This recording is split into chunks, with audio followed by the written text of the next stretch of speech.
Okay, we'll call the council time to order, and we'll begin with public comment on agenda items only. Excuse me? Yes.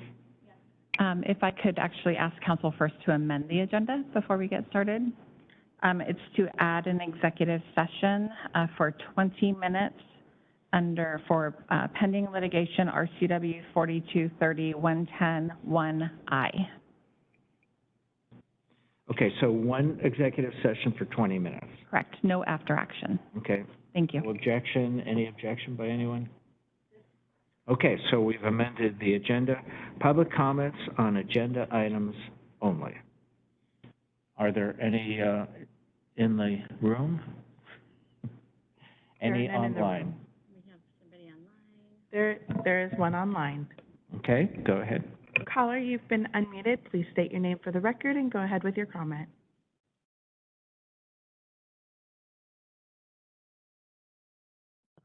This is Kimberly Goheen-Elbin, a citizen of Clark County. I wrote a letter to the Clark County manager, Kathleen Otto. I sent 4 of them.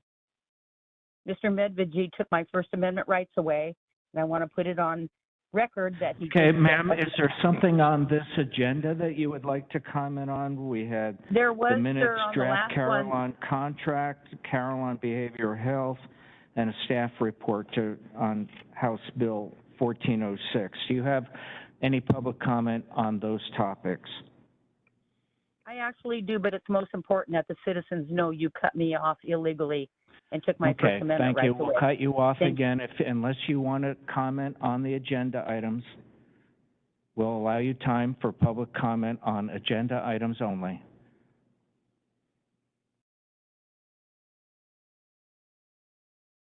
Okay, so I don't hear anything further. Is she still there? I'm sorry. Ms. Elbin, if you'd like to speak on agenda items, please unmute yourself.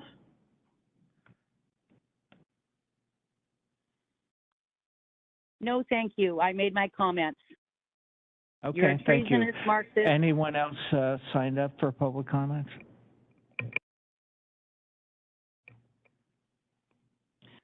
Old business. I'll move approval of the minutes for July 19th. Second. All right, any comments, corrections? Okay, all those in favor of approving the minutes? Aye. Say aye. Aye. Aye. Any opposed? Motion carries. The draft Carillon contract and supporting documents, do we have a presentation? Yes, Hey, this Vanessa. is a follow-up from council's request on that contract to look at 2 pieces. What would be the terms in the contract and how the work would be done, and also funding options on whether or not we want to bring it in-house or continue with the sole source contract. Good morning, councilors. I'm Vanessa Gaston, Director for Clark County Community Services. I also have Ryan Treglon, who is one of my financial management analysts that's online. Thank you for listening and bringing us back together. We're going to come talk about 2 different things. In front of you, first, you have the draft Carillon Behavioral Health Contract. First, I want to just say this is a draft. Carillon has not seen it yet. So if you approve to move forward with the contract, then we will go into negotiation with them. We wanted to just provide you with, try to address some of the comments that were made at the last session that we tried to incorporate in this contract. We can always add more detail if we need to, but just know the more detail you add, the more we have to follow that detail in that contract. One of the things we want to make sure that you understand is that we try to follow the exact language that's in the settlement for the first settlement. There is a second settlement that we just now received the information on. Those dollars have not been released yet. We will do a staff report once we're ready to receive those funds, so you'll know about that. So this is strictly addressing the first settlement. One of the areas that I want to highlight is under the section where it says program requirements is where we try to address some of the questions or concerns that you had. So if you look underneath specifically 3.2, 3.21, where is the opioid abatement council that Caroline would set up, we are recommending 3 representatives, 2 be county council. If you select, you can select, and then public health has asked to have a role on the abatement council. So we added them, so 3 from Clark County. Any other jurisdiction that wants to partner up with Caroline, we would add them in there as well. This is strictly for Clark County. We have not heard from any of the cities. So if the cities that want to participate, we would add them in here. They would also get a seat on the abatement council. The next one we want to talk about is 3.2.2. This is just talking about the need to, when they select, that they need to make sure that we're okay with the process for how they select, and they need to just follow what's in Exhibit A. And Exhibit A is 106 pages long. We didn't want to put all that in the contract, but we just wanted to make sure we referenced this. The next one, 3.2.3, is just, again, talking about the jurisdictions get to approve the method. So if the cities are included in this, they would also have the say on that as well. 3.3 talks about county council gets to set the priorities. In the section attachment A, if you've had a chance to go through that, there are 12 areas that the settlement says that you can actually fund. Underneath each area, it just gives you recommendations to consider for funding. You don't have to consider, but it's just to outline what they're talking about. And I'm just going to briefly talk about what those 12 are. So I'm not going to go into detail. One of them, and it is around opioid. So treatment could be supportive and recovery services, connections to care, address needs for people involved with the criminal justice system, pregnant and parenting women and their babies, prevention of overprescriptions of opioid medications, prevention of misuses of opioids, prevention of overdose and death, first responders, leadership, planning and coordination, training, and research. Those are the 12 areas. And again, in the document, it kind of outlines what they're thinking about, but those are just suggestions. Then we want to kind of talk about the 3.5 addresses. We are requiring that they do some kind of competitive RFP process to select who is funded, and that method is acceptable to the county, so that they need to share with us what that process looks like, and that we be okay with that process. 3.6 just talks about the need for them to do annual accounting and to keep the documents for no less than 6 years, and that everything must be made public. Anything the OAC does, that this is open and transparent, is to be made available in public. We do talk about some timelines and stuff, but again, all of those are negotiable with Caroline. So just kind of take the dates that we have in there as just estimates. Those could change if we move forward with this contract. I do want to go down to underneath section 4, where it talks about program reporting and monitoring. We're going to ask that they give us reports on a quarterly basis, but for the county council, we put in here at least twice a year. Now, we can add, if you want to do quarterly reports, we were just thinking it takes time for anybody who has a contract to get up and going and get some progress. So, but if you want us to do quarterly, we can add quarterly in here. But we thought at least a minimum of twice per year, they should come in front of the county council, any of the other jurisdictions that are part of this, to give an update. And then the next one under section 5, program outcomes, we just want to make sure that they are staying outcome focused, so that we would want to make sure that whatever the measurable outcomes that are developed, that they're acceptable to the county, so that they share that with us. And then the rest are just kind of talking about just the other general deliverables that we have in our contract. So those are kind of the highlights where we tried to capture what we heard from you guys. If there's anything missing, please let me know. Again, we can add more detail, we can add more information. But we just want to make sure we stick to the language of the settlement and the intent of the settlement. Again, if we move forward with this and what the second settlement is, and once we're ready to receive those funds, we will need to do another contract with that for the second settlement, because this first settlement is for 17 years.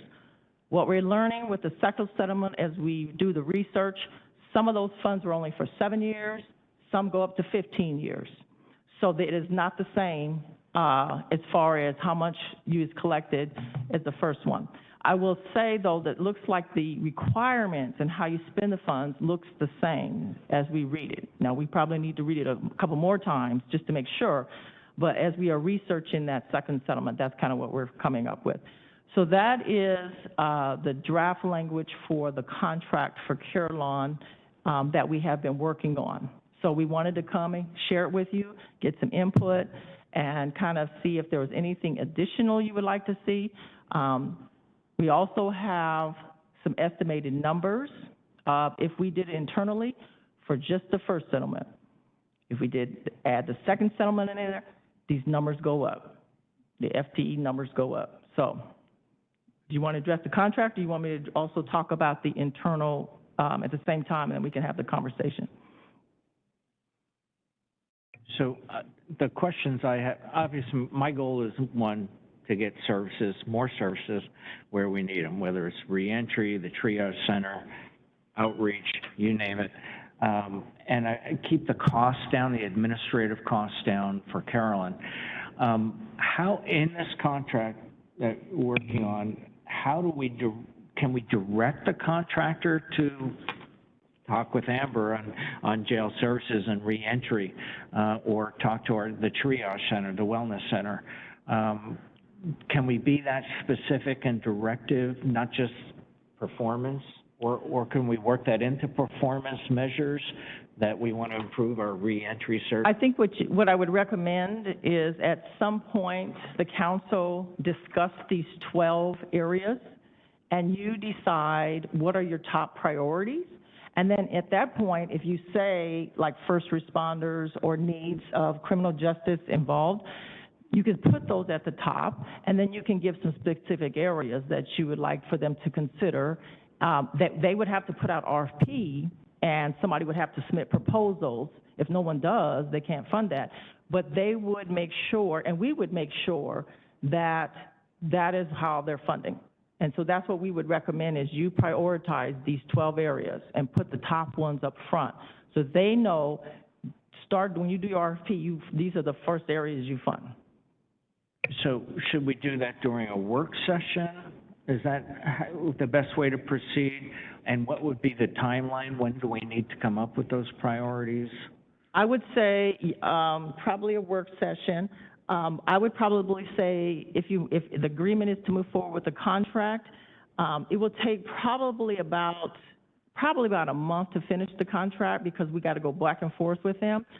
It'd be nice if you could have that done by then, or at least probably by the end of September. So because they'll take that time to get their OAC up, they need to know when they put the RFP out what they're putting out, so.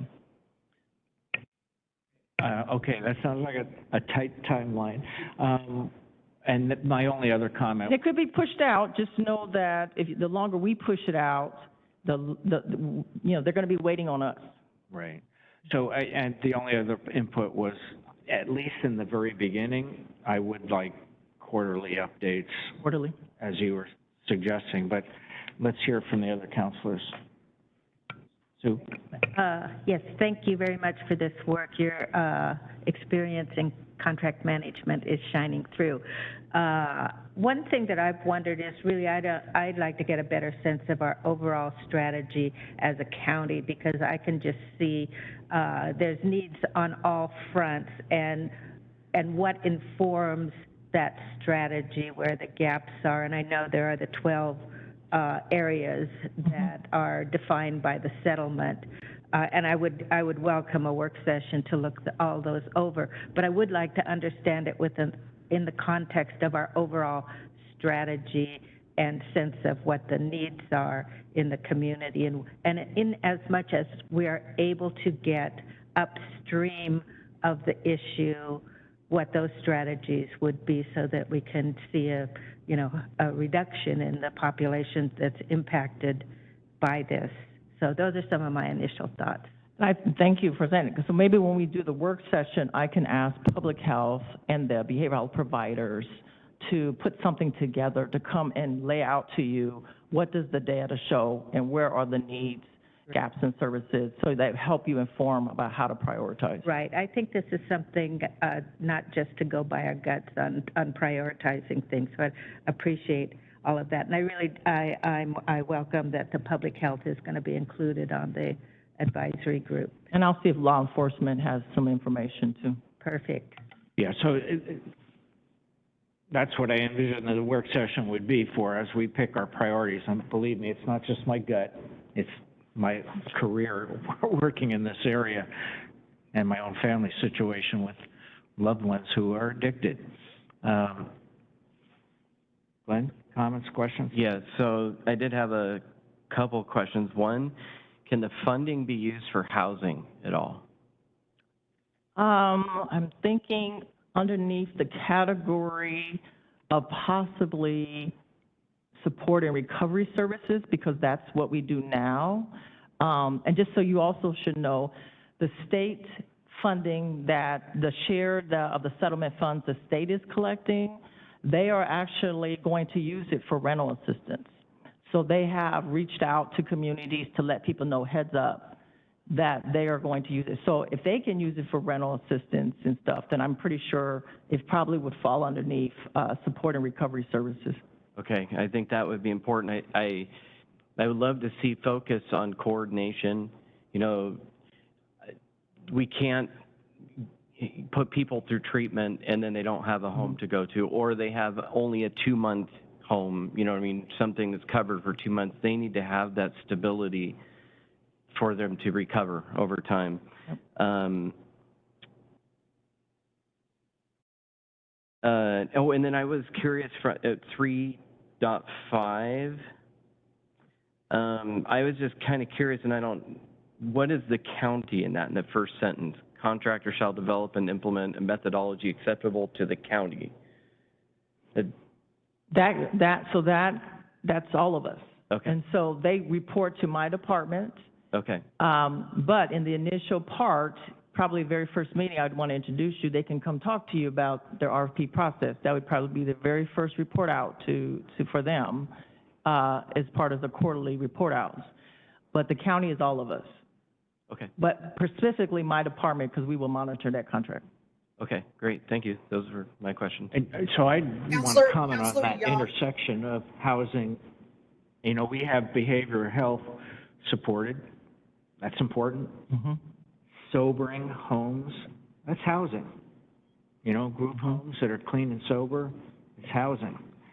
You know, so there's a lot of intersection of these policies that we're going to prioritize, and then where they intersect in the most places, that should be our highest priority. But I fully agree, housing is a big one. And we've been pushing on that with, you know, the housing situation for the homeless who are addicted.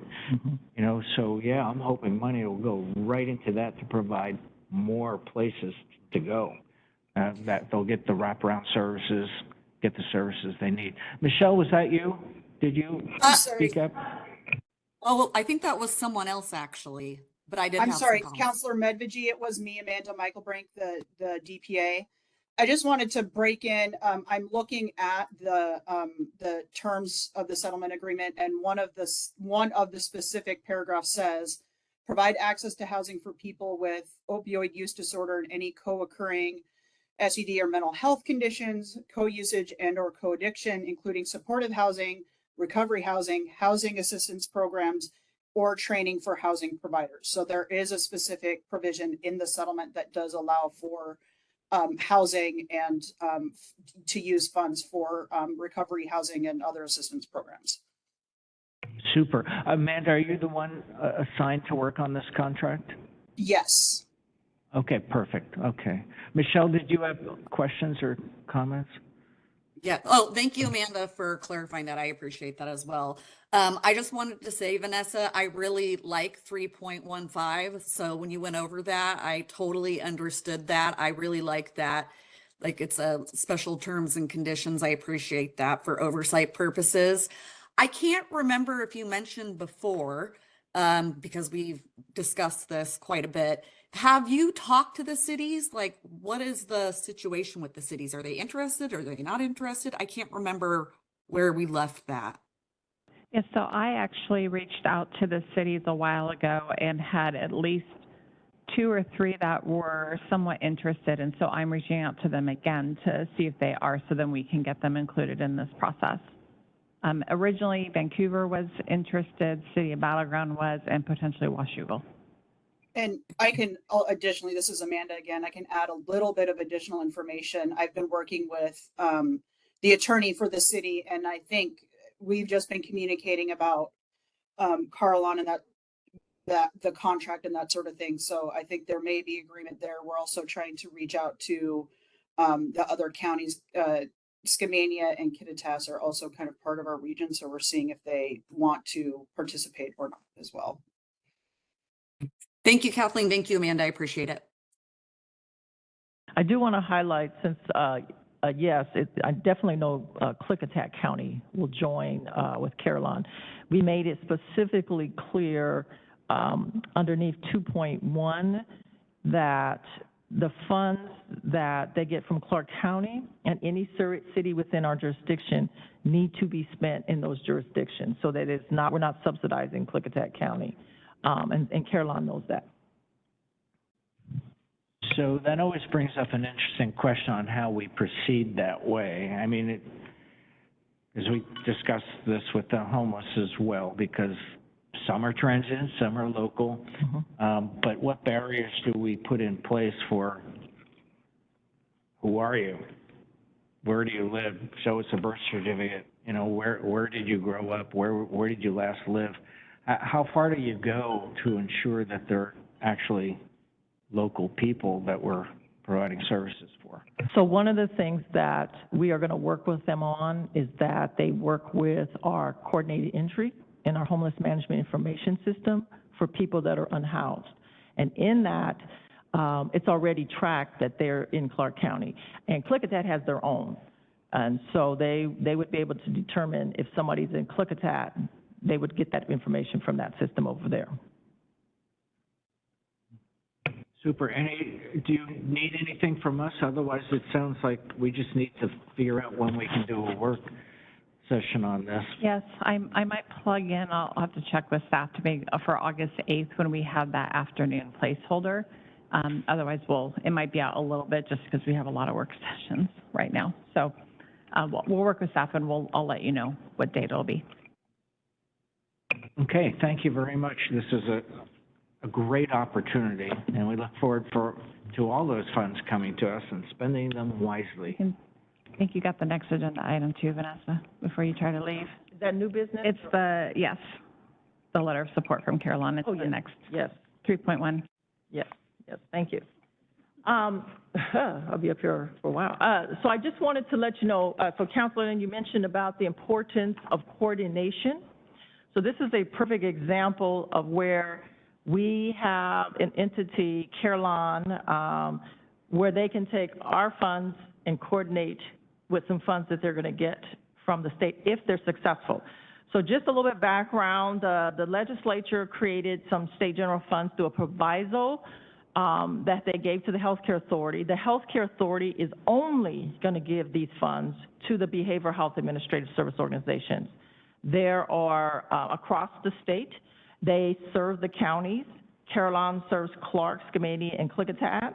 They would like to submit a proposal on behalf of Clark County and compete against the other counties to bring these funds to our community that will be meant to serve people with behavioral health disorders that are impacted through our therapeutic courts, the jail, crisis stabilization center, hospitals, or the crisis system.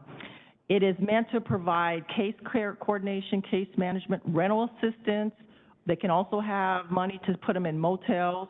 Their goal is to work with our homeless system, so that they can actually work with populations that are already in the community, particularly those that are on the street. They'd like to target those first and work with our systems to get them into some type of housing and keep them into some housing. That is the intention of these funds. They specifically asked if we would be supportive of that. We said yes. Part of the requirement is that the state is requiring matching funds. Now, Carillon has some dollars that they're going to put as matching, and they just asked, did my department have anything? And I do have some money from my reserves, and I had a contract with Carillon for crisis services, and we got some of those funds back that they owed us. And so it's one time of a $500,000 that we would put as matching if they are successful in their bid. If they are successful, this program will start in January of 2024. The first year would be about $772,000, a little bit over that. The next year, and that would be for fiscal year 2024, because the state goes from, it will be from January through June, and then they go July through June, would be $1,477,666 for the next year. And we would be one of 3 pilots that they would want to see how this works. If it's successful, the legislature might keep it going, but I find this to be exciting, and anytime we can bring resources to our community to add capacity, because as you know, our homeless system through ECHO, we do not have a lot of rental assistance money. We do not have a lot of money for motel vouchers. We are pretty much tight with those resources, so anything to support, particularly people in law enforcement and in house, we could use those resources. So again, Carillon is just asking for support. I thought it would be good if the county council could write a letter of support. That would make it very competitive along with our match. They would submit their proposal on Friday. It is due Friday. So that is the letter of support for that Carillon task force. So I want to be clear, because I was all, yeah, thumbs up, and then I heard a $500,000 match by the county, and you have that in the budget? I have it. I have it in my reserves. I would be dipping in my reserves one time. Yeah, it's not ongoing money. It's one time, and then some of the money they gave back to us. And so, any concerns about that from the manager? And, I mean, obviously, we still have a little bit of flexibility left on some of our ARPA funds, but do you have concerns? And just let me just say, I keep reserves. I'm not a general fund department. So when I get cut to my funding, I have to tap into those reserves to keep my staff and programs going. So we keep reserves going. And so I am going to dip into there and get a little bit of it, along with the crisis money they return to us, because it is only one-time funding. I couldn't do that ongoing, though, for them. Councilor Marshall. Just a clarification, so this would just be a pilot just for Clark County? Yes. Thank you. Yes, my mic was on the whole time. Very supportive. Appreciate it. Thank you for hopping on the one-on-one the other day so you could answer those questions for me. Michelle? Quick question. What's, Vanessa, what's, their past performance like? Is it all positive? So Carillon actually has done very well. So they serve Pierce County, they serve Clark, Skamania, and Klickitat, and then they do the Chelan, Grant, and Okanogan counties. And they've actually had enormous good reports around crisis services, because they do, if you remember the staff report, they have over 30 different funds that they have for these counties. They have done really good with recovery services. They've done really good with crisis and keeping the people's hospitalization low. What I really appreciate is they're very innovative, and they work closely with the county to include law enforcement and addressing any needs. So they have a jail transition program in the jail. So whatever, they help build the crisis stabilization. They kept the operations dollars. So if we say we need something, they find ways to try to help us build it in our community. Okay, thank you. So are you supportive, Michelle? Yes, I'm supportive. Okay, so it sounds unanimous, and number one, I appreciate you, Vanessa, you leaning forward. I mean, I love the idea of being, one, a pilot study, and two, being forward-leaning in all these areas.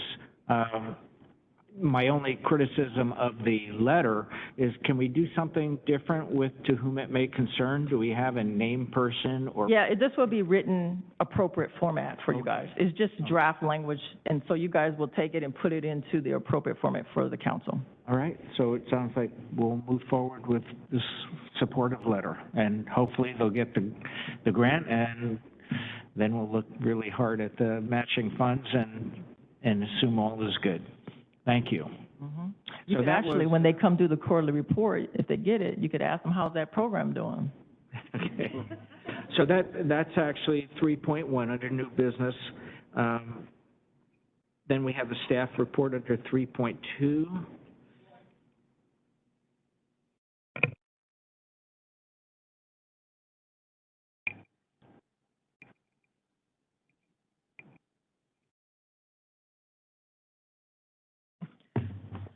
Again, council, thank you. I wanted to invite the Housing Authority, Victor Caesar, Roy Johnson up here. They've been through up here a number of times with you. It's actually time for them to give also a quick update on how they've done with the funds that you've already awarded. But they came to you and asked for funding for the 1406 funds that are geared towards helping with affordable housing. The council at that time, in March of 2021, agreed to give them the funding for, I believe it was for 2021 and 2022. They've come a number of times and asked to have it repurposed in different ways. They have a similar request today, so I'm going to hand it over to Roy and Victor to talk through those changes that they are requesting. Thank you. Good morning, councilors. Thank you for the opportunity to come and discuss this with you, and definitely for the faith that you had in this by committing these 2 years of funds. So I'm going to give you an update on what we did with the 2021 funds. So we did have it originally purposed quite a bit for Weaver Creek, but we ended up using 80,000 of it for pre-development, and we're continuing to work with the Weaver Creek process and seeking commerce funds so that we can move forward with the project. But one of the changes that was made is that the councilors agreed to allow us to put some of those funds in 2021 towards operations at Tinney Creek Assisted Living, which was very, very important for us because of the fact that we still had full operational costs, even though we didn't have fully occupied. So we still had to have that same staffing level. And so until we got fully occupied, that really helped us get through and making sure that it stayed whole. And it has stayed full since that time. And the other matter was that we came back and asked if we could use some of the funds for the Azalea Place renovations and to do some energy efficiency and HVAC improvements. And so those things were completed, and now we are making a request to change what we originally had in 2023, and I'll let Victor speak to those. Sure. Good morning, everyone. So today what we're asking is for us to reallocate our 2022 award. So for our Azalea Place project, we actually received $500,000 from the state of Washington's Housing Preservation Program.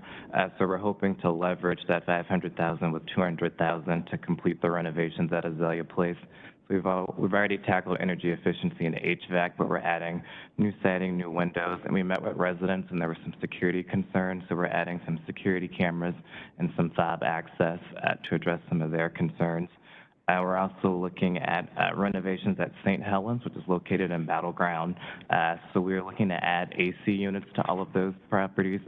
A lot of our senior properties were built in the late 90s and early 2000s, and they don't have air conditioning, and with rising heat, we're trying to address that concern for our residents. So we're looking at adding AC.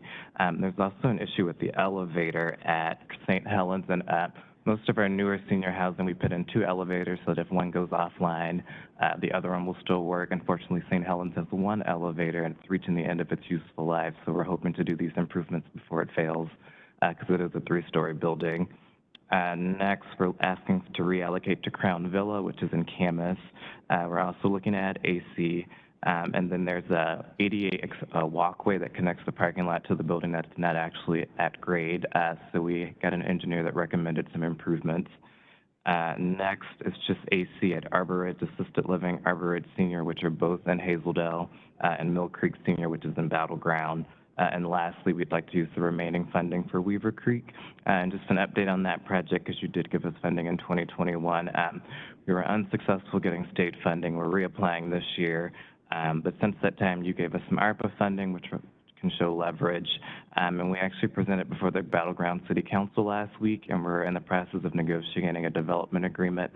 So they actually granted us a density bonus and a parking reduction on that property, so that'll help close our gap on that project. So I think we have a path forward on Weaver Creek Commons.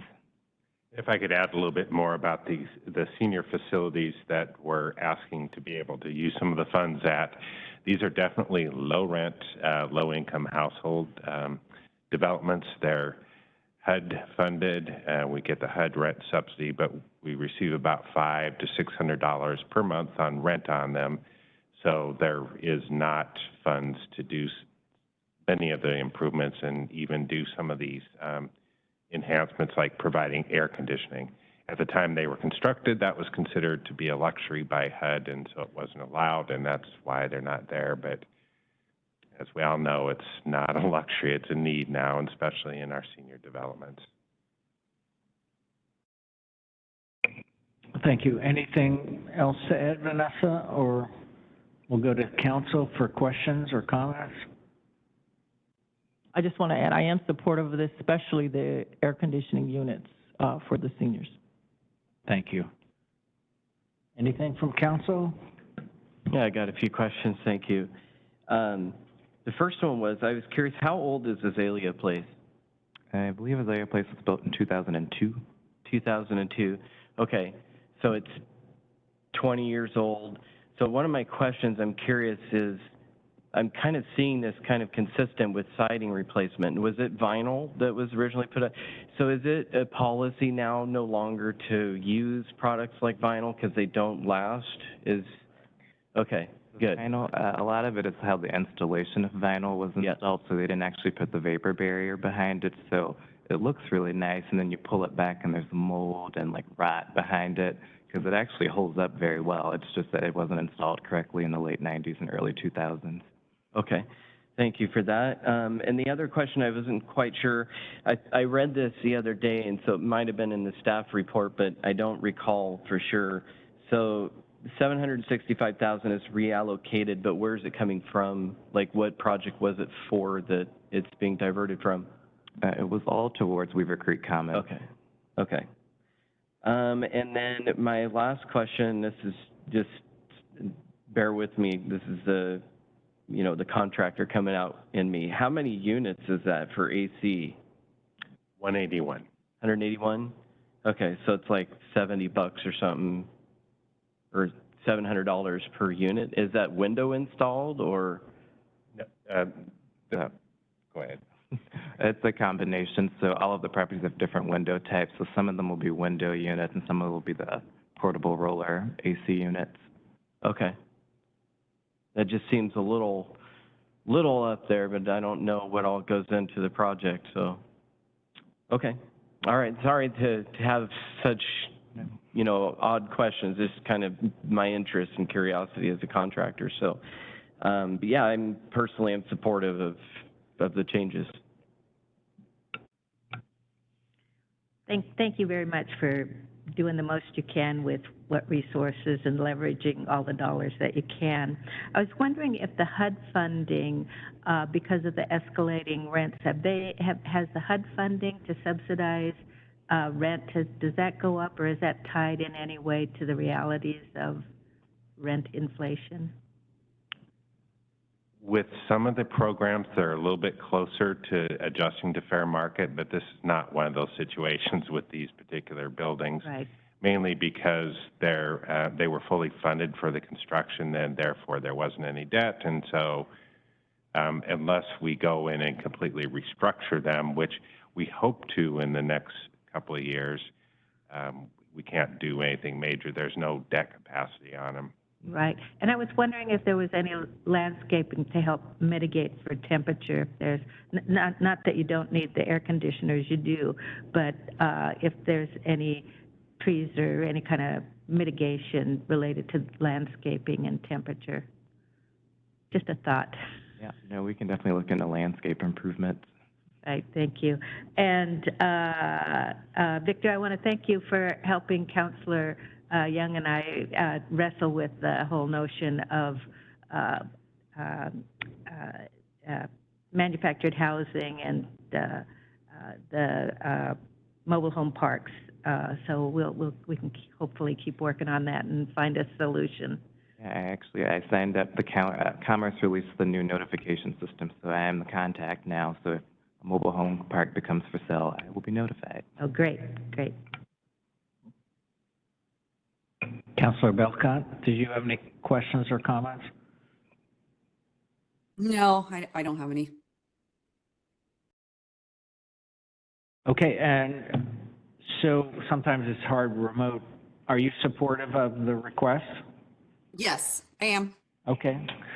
And as I am as well, and Sue is indicating yes too. So thank you so much for the presentation and all the great work you continue to do. Thank you all for your support of us.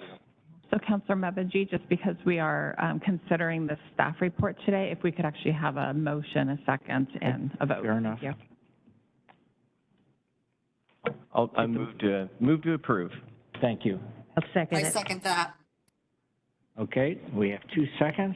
Any other comments or discussion? Hearing none, all those in favor, please say aye. Aye. Aye. Any opposed? Hearing none, the motion carries. Thank you. And councilors, I just want to thank my staff because they quickly, they're in the middle of a state audit and they quickly put this stuff together. So I just want to shout publicly that thank you to all my staff for the excellent work they did. Absolutely, they're very great. And she sometimes.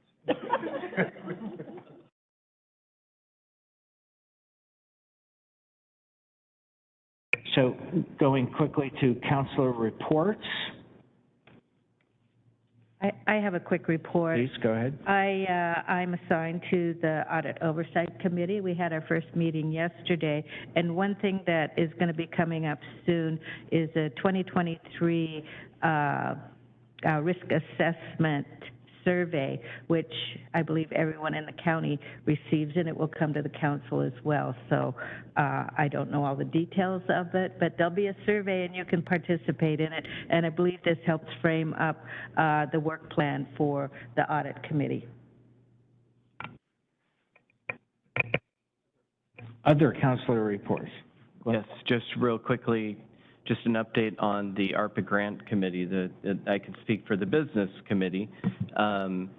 We've received all of our applications, and I think most of us are probably done scoring them. And so we've had some conversation about how, there's more involved in the decision process than just the score. And so we had some really good conversations about the different, what meets the needs of the community best. So we're going to be doing that process here coming this week. So I'm looking forward to that. So I have a question. How many applications came before you on behalf of? We had 15, I believe. 15? Mm-hmm. We had 40, over 40.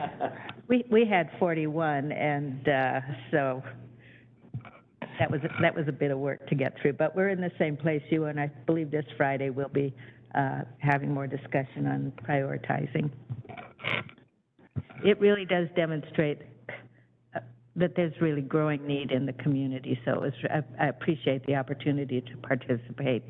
It helps me learn a lot more of the needs in the county. Yeah, it's a very detailed process, just like the Mental Health Sales Tax Committee. There's hard work that goes on behalf of the counselors and staff, other stakeholders in these committees to spend our money wisely. Councilor Belcott, did you have any comments? I have one brief councilor report, but I'll defer to you if you have one. No, I just returned from vacation, so nothing from me. Getting caught up. So, Go ahead. I just have one more thing, but go ahead. all right, well, I'm going to preempt Counselor Young's. So we,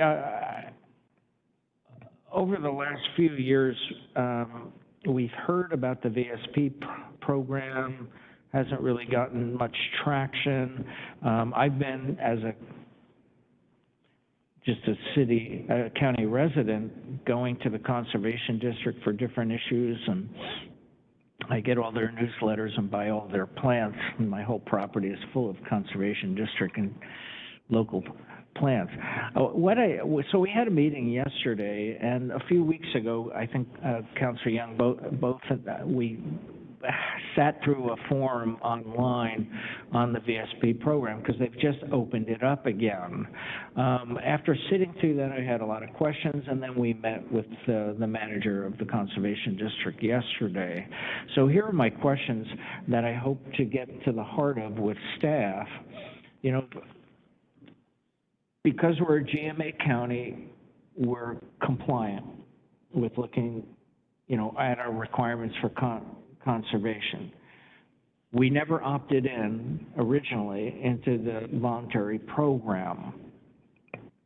What I learned yesterday is, number one, the Conservation District, they have a budget of about 1.6 million, 10 employees, and the county contributes like $20,000. I had no idea. 20,000, if that's, and I'm just assuming these numbers are ballpark correct.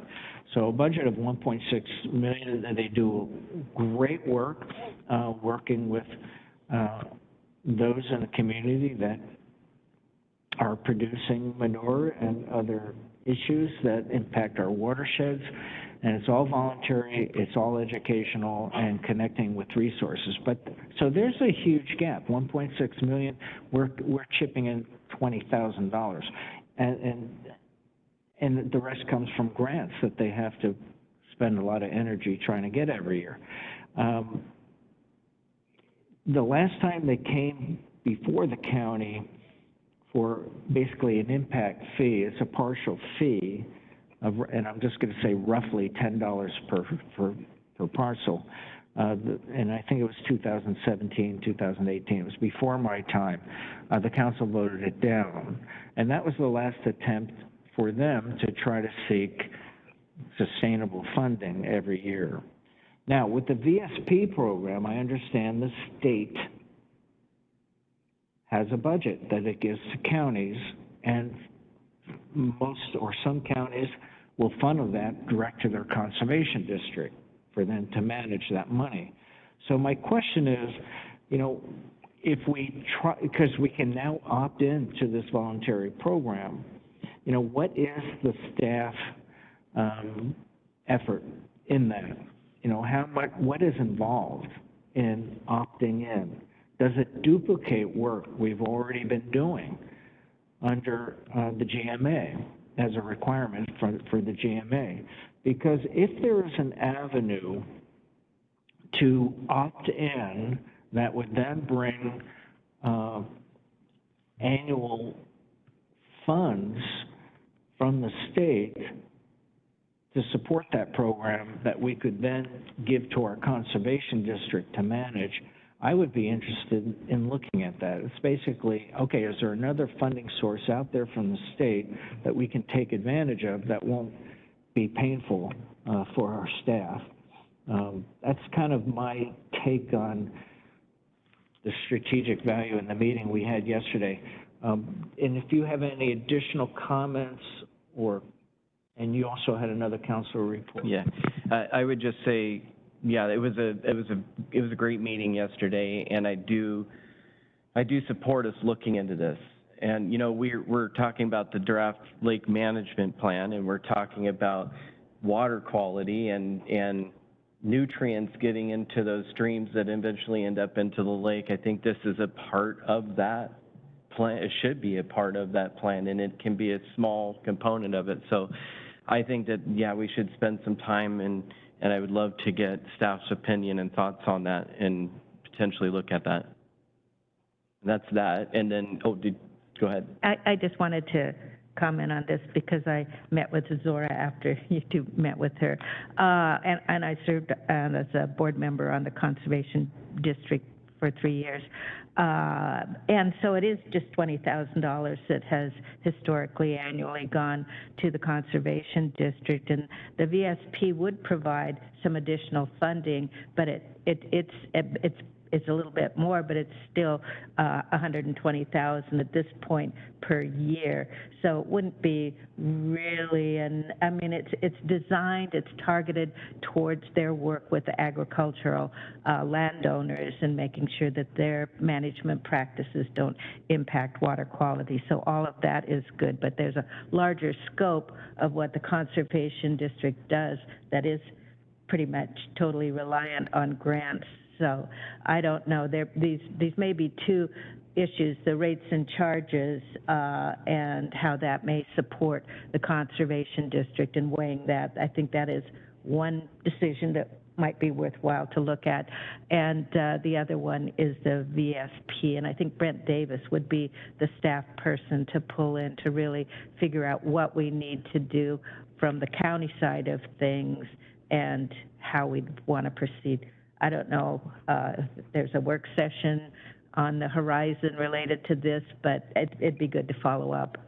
Yes, so I'm sorry, Councilor Belcott, if you had any additional questions on this one before I jump in. I did not. Thanks, Okay. Kathleen. So for the question about what is it, what the staff need to do to get part of the VSP program and the fundings, we can have that hopefully to you by next week, and we'll put it on next week's agenda.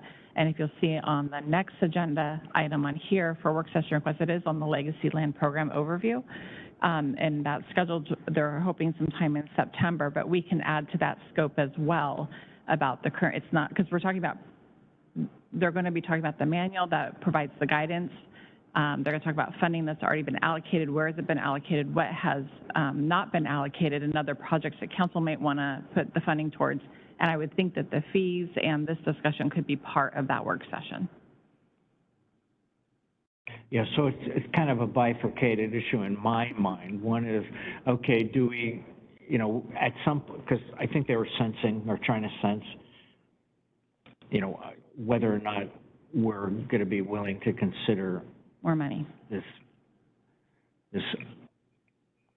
fee against property owners. That's one issue. And then the other issue is, and I understand that state funding through VSP is only going to be incrementally larger than what we're already doing. But it is something, and it's a step. I mean, I support the Conservation District. I'm a user of them. And I've been trying to get my neighbors to get more dialed in, especially on manure management. And I would mention the connection with the lakes and, the East Fork of the Lewis River watershed analysis was kind of marshaled with Devin Restiver. She also got us a major project approved with the state on Lacamas watershed. And now she's on the board, I believe, I understand. She mentioned that yesterday. So there are a lot of, certainly it's all interrelated, but so. We can, because my hope is if we want to consider the fee structure and changing that it's done during the budget process, which we're in the middle of right now. So Amber, I'll ask you, works if you could follow up with the public works folks and have them identify what our current fees are and the impact for increasing, and we can start in one-on-ones, bring up a council time, and have that be going at the same time as the other. Yeah, and just because I have to mention it, and I kind of jokingly say I don't like the word, but just talking about the Poop Smart program amongst all of our rural landowners and those that have large animals is a very valuable topic to discuss. And that includes domestic pets as well. I mean, we have to manage more diligently manure of all sources. Anyway, you had one further comment? I just had one. The VSP program is open. It was opened and closed last time. It's open now.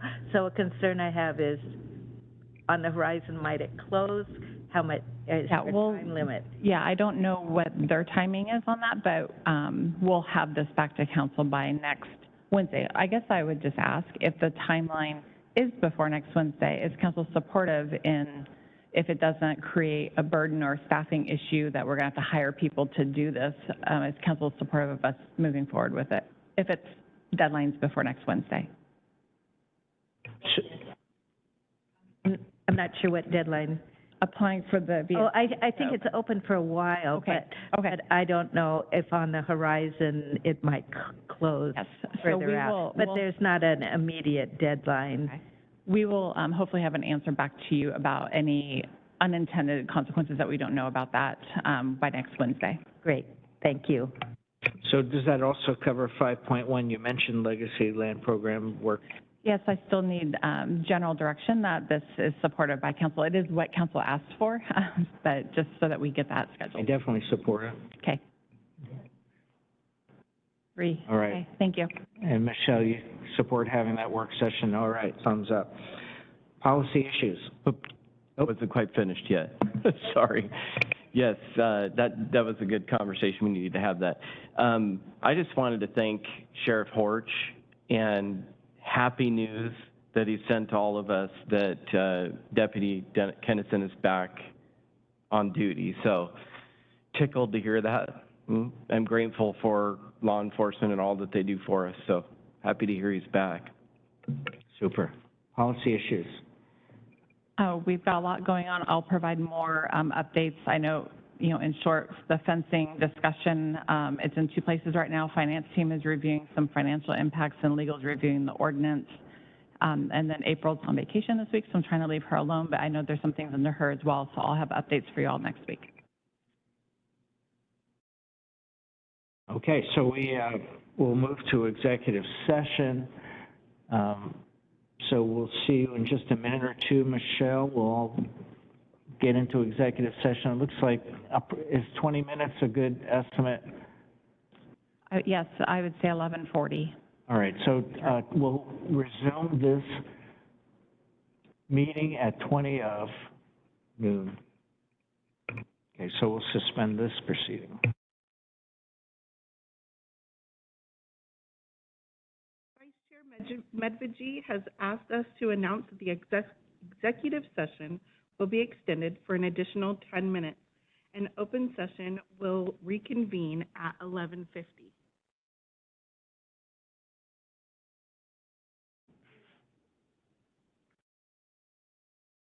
All right, we're back in session. We have no public action to take after our executive session. Anything else? Otherwise, we'll adjourn. We are adjourned.